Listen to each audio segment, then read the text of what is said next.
ನಮ್ಮೆಲ್ಲರಿಗೆ ಗೊತ್ತಿರೋ ಹಾಗೆ ಭಾನುವಾರ ಸಾಯಂಕಾಲ ವಾಮಂಜೂರು ಪೊಲೀಸ್ ಸ್ಟೇಷನ್ ವ್ಯಾಪ್ತಿ ಅಲ್ಲಿ ಒಂದು ಡೆಡ್ ಬಾಡಿ ಸಿಕ್ಕಿತ್ತು. ಆ ಡೆಡ್ ಬಾಡಿಯನ್ನು ಅದು ಕುಡುಪು ಬರ್ತಾರ ಕುರುತಿ ದೇವಸ್ಥಾನ ಹತ್ತಿರ ಒಂದು ಸಿಕ್ಕಿತ್ತು. ಸೊ ಆವಾಗ ನಮ್ಮ ಲೋಕಲ್ ಸ್ಥಳೀಯ ಪೊಲೀಸ್ ಅಧಿಕಾರಿ ಆ ಜಾಗಕ್ಕೆ ಭೇಟಿ ಕೊಟ್ಟು ಸ್ಥಳದ ಪರಿಶೀಲನೆ ಮಾಡಿದ್ದಾರೆ. Immediately scene of crime officers ಮತ್ತು ಫಾರೆನ್ಸಿಕ್ಸ್ ಟೀಮ್ ಕೂಡ ಸ್ಥಳಕ್ಕೆ ಭೇಟಿ ಕೊಟ್ಟಿದ್ದಾರೆ. ಆವಾಗ ಆ ಬಾಡಿದು ನಾವು ಪರಿಶೀಲನೆ ಮಾಡಿದ್ದೀವಿ. ಬಾಡಿ ಮೇಲೆ ಕೆಲವು ಇಂಜರಿ ಮಾರ್ಕ್ಸ್ ಇತ್ತು, ಆದರೆ ಅದು ಸ್ಪಷ್ಟವಾಗಿ ಇರಲಿಲ್ಲ. ಸೊ ಆವಾಗ ನಾವು ಒಂದು ಸಸ್ಪೆಕ್ಟ್ ಡೆತ್ ಅಂತ ಕೇಸನ್ನು ದಾಖಲು ಮಾಡಿ ಆ ಕೇಸ್ದು ತನಿಖೆ ಪ್ರಾರಂಭ ಮಾಡಿದ್ದೀವಿ.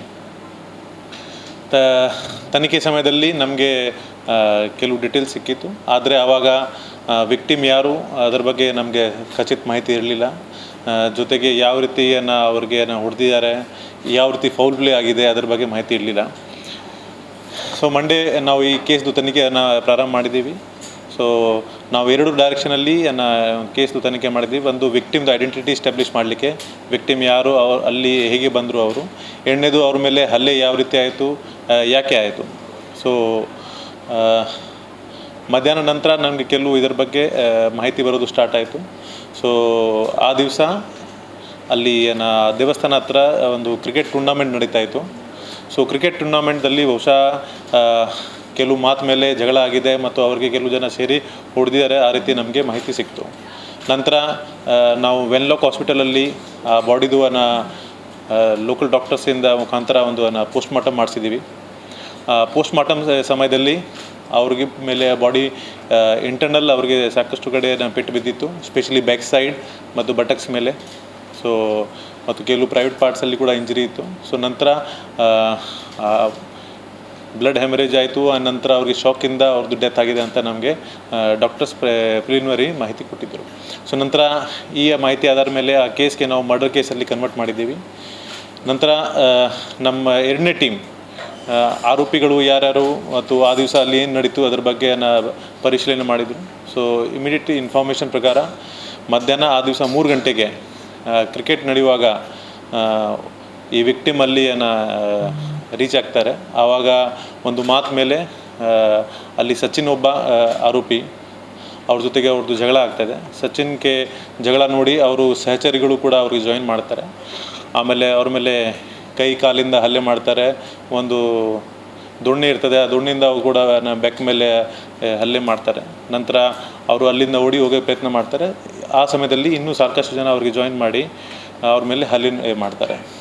ಸೊ ಈ ರೀತಿ ನಮ್ಮ ಪ್ರಾರಂಭಿಕ ಮಾಹಿತಿ ಪ್ರಕಾರ ಸುಮಾರು ಒಂದು 30 ಜನ ಈ ರೀತಿ ಸೇರಿ ಅವ್ರ ಮೇಲೆ ಹಲ್ಲೆ ಮಾಡಿದ್ದಾರೆ ಮತ್ತು ಆ ಹಲ್ಲೆದು ಶಾಕ್ದಿಂದ ಅವರು ತೀರ್ಕೊಂಡಿದ್ದಾರೆ. ಸೊ ವಾಮಂಜೂರು ಪೊಲೀಸ್ ಸ್ಟೇಷನಲ್ಲಿ ಕ್ರೈಮ್ ನಂಬರ್ 37/25 ಕೇಸ್ ದಾಖಲು ಮಾಡಿದ್ದೀವಿ.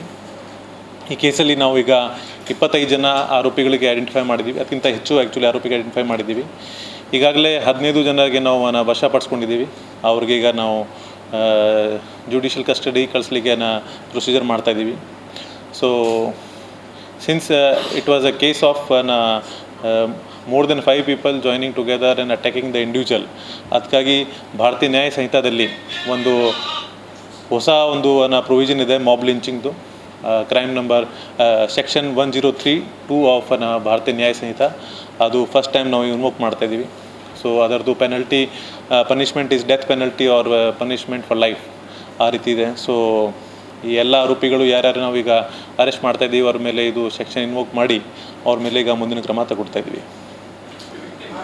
ವಿಕ್ಟಿಮ್ ಐಡೆಂಟಿಟಿ ಇನ್ನೂ ಸ್ಟ್ಯಾಬ್ಲಿಷ್ ಆಗಿಲ್ಲ. ನಮ್ಮ ತಂಡ ಇದರ ಮೇಲೆ ಸತತವಾಗಿ ಕೆಲಸ ಮಾಡ್ತಾಯಿದ್ದಾರೆ. ಸಾಕಷ್ಟು ಎಲ್ಲ ಕಡೆ ಅವ್ರದ್ದು ಫೋಟೋ ನಾವು ಸರ್ಕ್ಯುಲೇಟ್ ಮಾಡಿದ್ದೀವಿ.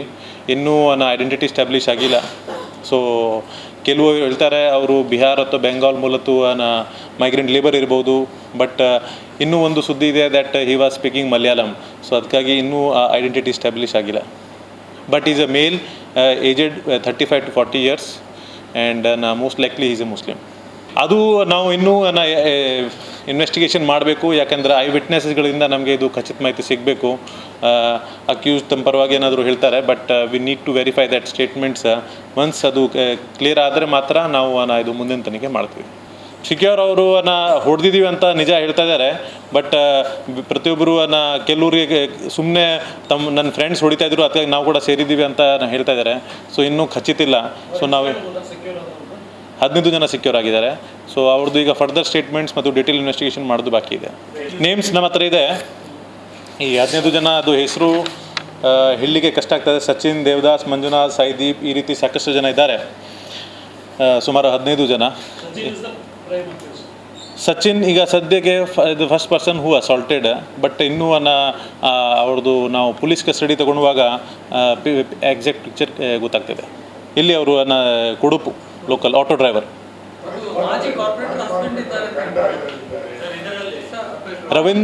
ರವೀಂದ್ರನ್ ಅಂತ ಮಾಜಿ ಕಾರ್ಪೊರೇಟರ್ದು ಗಂಡ ಅದು ಹೆಸರು ಕೂಡ ಬರ್ತಾ ಇದೆ. ನಮ್ಮ ಇನ್ವೆಸ್ಟಿಗೇಷನ್ ನಡೀತಾ ಇದೆ. ಆ್ಯಂಡ್ ಆದಷ್ಟು ಬೇಗ ನಾವು ಇದ್ರ ಬಗ್ಗೆ ನಿಮಗೆ ಅಪ್ಡೇಟ್ ಕೊಡ್ತೀವಿ. ಫಸ್ಟ್ ಇದ್ರ ಬಗ್ಗೆ ನಮಗೆ ಕಾಂಟ್ರಾಡಿಕ್ಟರಿ ಇನ್ಫಾರ್ಮೇಷನ್ ಸಿಗ್ತಾಯಿತ್ತು. ಆ್ಯಂಡ್ ಬಾಡಿ ಮೇಲೆ ಜಾಸ್ತಿ ಇಂಜರಿ ಇರಲಿಲ್ಲ, ವಿಸಿಬಲ್ ಇಂಜರೀಸ್ ಇರಲಿಲ್ಲ. ಅದಕ್ಕಾಗಿ ಸ್ವಲ್ಪ ಕನ್ಫ್ಯೂಷನ್ ಆಯಿತು. ನಂತರ ಈ ಮಾಹಿತಿ ನಾವು ಖಚಿತ ಮಾಡ್ತಾಯಿದ್ದೀವಿ. ಮಧ್ಯಾಹ್ನ ತನಕ ನಮಗೆ ಎಕ್ಸಾಕ್ಟ್ ಇನ್ಫಾರ್ಮೇಷನ್ ಬರೋದು ಸ್ಟಾರ್ಟ್ ಆಯಿತು. ಆ ಸ್ಥಳದಲ್ಲಿ 100ಕ್ಕಿಂತ ಹೆಚ್ಚು ಜನ ಇದ್ದರು ಮತ್ತು ಯಾರು ಹಲ್ಲೆ ಮಾಡಿದ್ದಾರೆ, ಹೇಗೆ ಆಯಿತು, ಅದರದ್ದು ಪ್ರಿಲಿಮಿನರಿ ಹೋಮ್ವರ್ಕ್ ಮಾಡಿದ ನಂತರ ನಮ್ಮ ಕೆಲಸ ನಾವು ಪ್ರಾರಂಭ ಮಾಡಿದ್ವಿ. ನಾವು ಇನ್ವೆಸ್ಟಿಗೇಷನಲ್ಲಿ ನಾವು ಖಂಡಿತ ಇದು ಏನೇನು ಎವಿಡೆನ್ಸ್ ಇದೆ ತರ್ತೀವಿ, ರೈಟ್. ಸೊ ಆರೋಪಿಗಳು ಏನು ಮಾಡ್ತಾರೆ that is not my concern. But ನಾವು ಇನ್ವೆಸ್ಟಿಗೇಷನ್ನಲ್ಲಿ ಖಂಡಿತ ಏನೇನು ಎವಿಡೆನ್ಸ್ ಇದೆ ತರ್ತೀವಿ. Victim as per the preliminary information ಅವರು ಏಕಾಏಕಿ ಅಲ್ಲಿ ಬಂದಿದ್ದರು. ಅವರು ಯಾವುದು ಟೀಮ್ದು ಪಾರ್ಟ್ ಇರಲಿಲ್ಲ. ಸೊ ತಮ್ಮೆಲ್ಲರಿಗೆ ಮಾಹಿತಿ ಪ್ರಕಾರ ಸಂಡೇ ಅದೇ ನಾವು ಸೋಷಿಯಲ್ ಮೀಡಿಯಾದಲ್ಲಿ ಒಂದು ಮಾಹಿತಿ ಸ್ಪ್ರೆಡ್ ಆಯಿತು ದ್ಯಾಟ್ ಹೈಲ್ಯಾಂಡ್ ಹಾಸ್ಪಿಟಲಲ್ಲಿ ಒಂದು ಲೇಡಿ ಡಾಕ್ಟರ್ ಕೆಲಸ ಮಾಡ್ತಾಯಿದ್ದಾರೆ. ಆ್ಯಂಡ್ ಅವಳು NT ಇಂಡಿಯಾ ಪೋಸ್ಟ್ ಹಾಕಿದ್ದಾರೆ. ಸೊ ಇಮಿಡಿಯೇಟ್ಲಿ ನಾವು ಶಿವಮೊಗ್ಗ ಕಾಗ್ನಿಷನ್ ತಗೊಂಡು ಹಾಸ್ಪಿಟಲ್ದು ಗಮನಕ್ಕೆ ತಂದಿದ್ದೀವಿ. ಹಾಸ್ಪಿಟಲ್ ಕಂಪ್ಲೇಂಟ್ ಆಧಾರ ಮೇಲೆ ನಾವು 353 BNS ಪ್ರಕಾರ ಕೇಸ್ ದಾಖಲು ಮಾಡಿ ತನಿಖೆ ಮುಂದುವರಿಸಿದ್ದೀವಿ. ಲೇಡಿ ಯಾರ ಮೇಲೆ ಆರೋಪ ಇದೆ ಅವರಿಗೆ ಸ್ಟೇಷನ್ಗೆ ಕರೆದು ವಿಚಾರಣೆ ಪ್ರಾರಂಭ ಮಾಡಿದ್ದೀವಿ.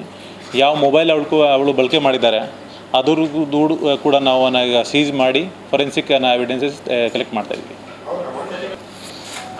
Doctor Atifa and she works as in Highland Hospital. And section is 353 and 196 BNS.